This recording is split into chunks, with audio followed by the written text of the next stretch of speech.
خدنا الفن، ناخد القاف، مش كده؟ فيه قاف. قدوة بقى دي مش هنقدر ما نقولهاش بقى، لأنها لو نسيته من ألف لبه لته ما تنسوش القاف. واحدة من أخطر مبادئ التربية المسيحية القدوة. لسه قاري قصة في كتاب تربوي كده أجنبي، بيقولوا كابل كان راكب عربية ووقفوا في الطريق، فسألوا الراجل فلاح في أمريكا يعني، هو احنا عاوزين نروح البلد الفلانية، فقال لهم تمشوا 1 مايل وبعدين تدخلوا شمال، وعمل ايده كده، خلي بالكم. فالحوار دار، اتحركوا بالعربية، فأول ما خلصوا 1 مايل الراجل دخل يمين، فمراته قالت له حاسب انت رايح فين؟ الراجل قال شمال. قال لها ايوه قال شمال بس هو عمل بايده كده. قالت له بس اكيد اللي قاله صح. قال لها طب نشوف، تفتكروا مين اللي طلع صح؟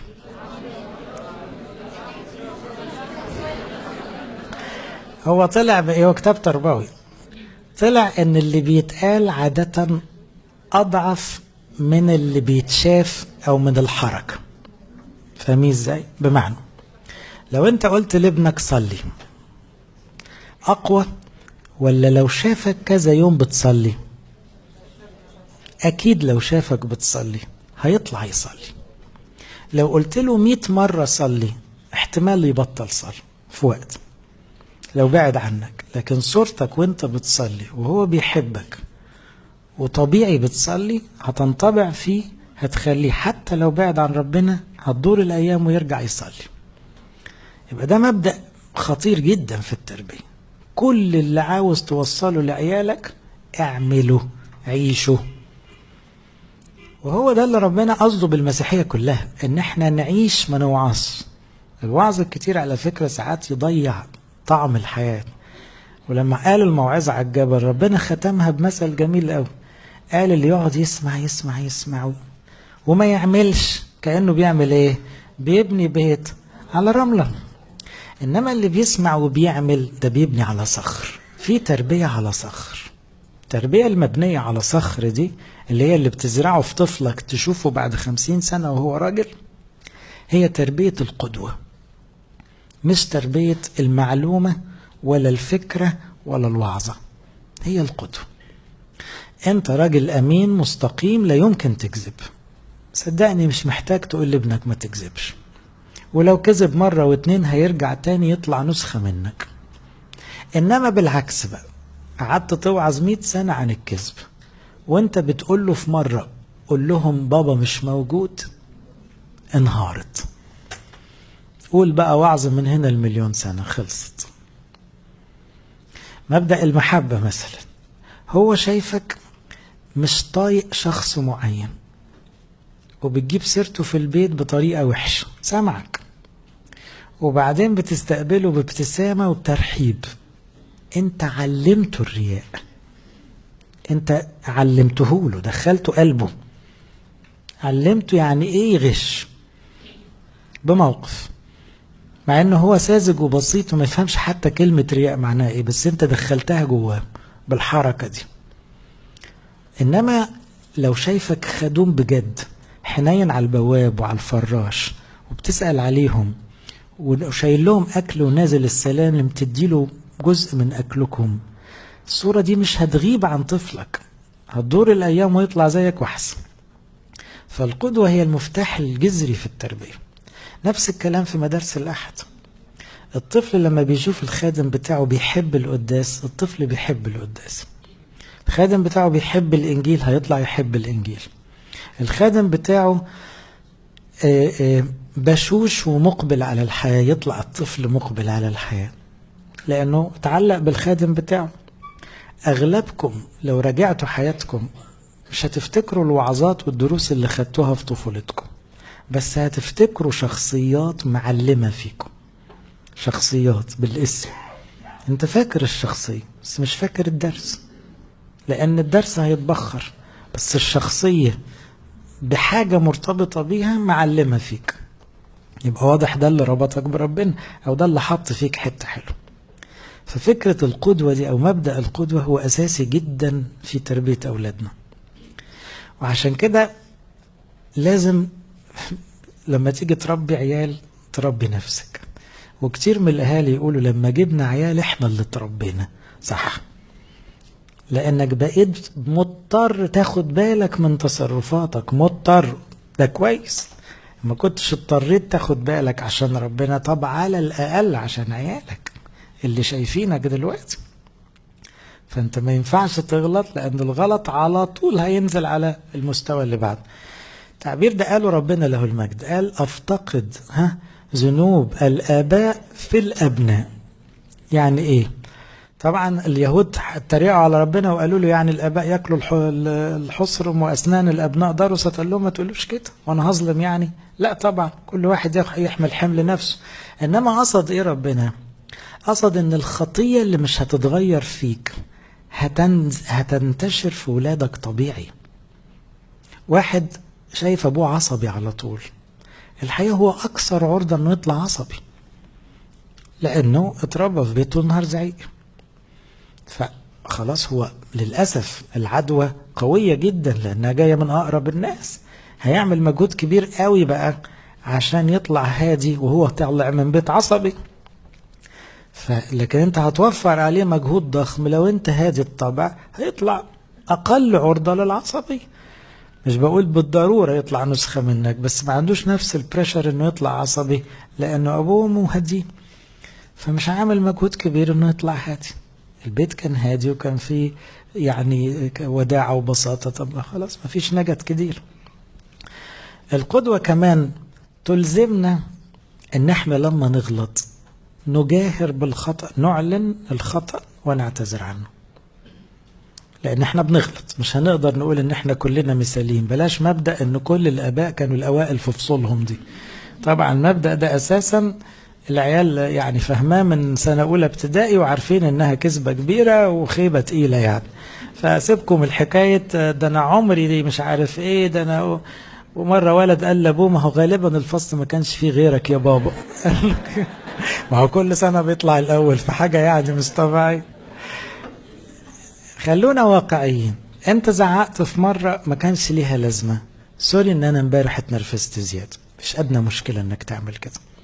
على فكرة ده يضيف لاحترامك قدام ولادك، ده ما يقللش أبدا منك. طبعا مش عمال على بطال سوري، لا، لكن كمان لازم تعترف ان في لحظة انك انت غلط.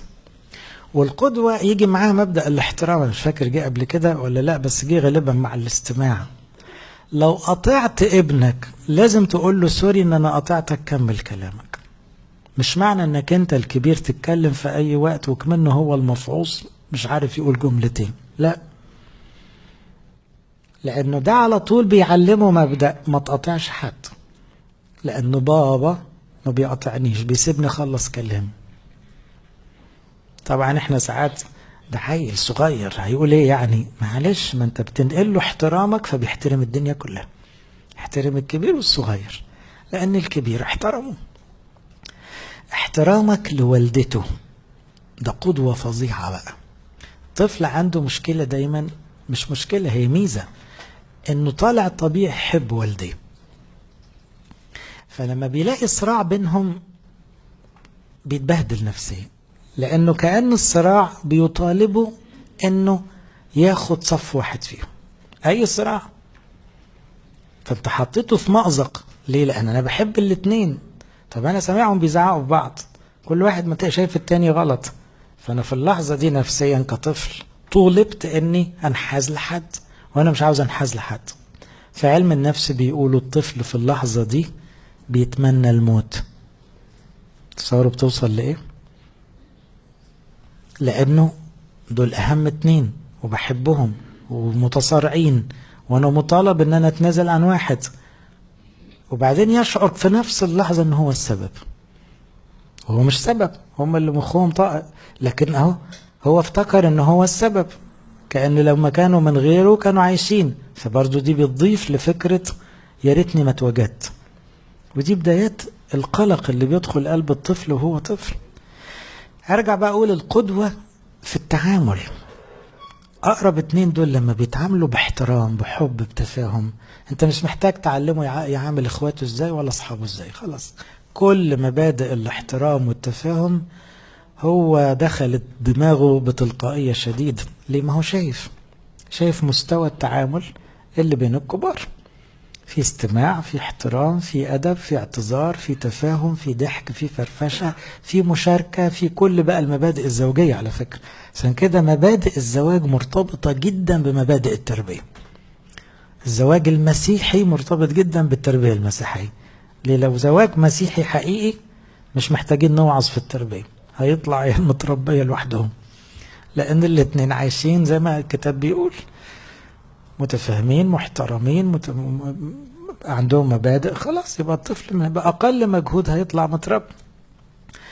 القدوة كمان مشكلتها بقى ان الطفل لما بيكبر شوية بيبتدي يبقى عنده other role models، يعني بيبتدي عنده قدوات اخرى، مدرس المدرسة، اللعيب بتاع الكورة، الفنان بتاع التمثيلية، الأستاذ بتاع مدارس الأحد، أبونا اللي في الكنيسة.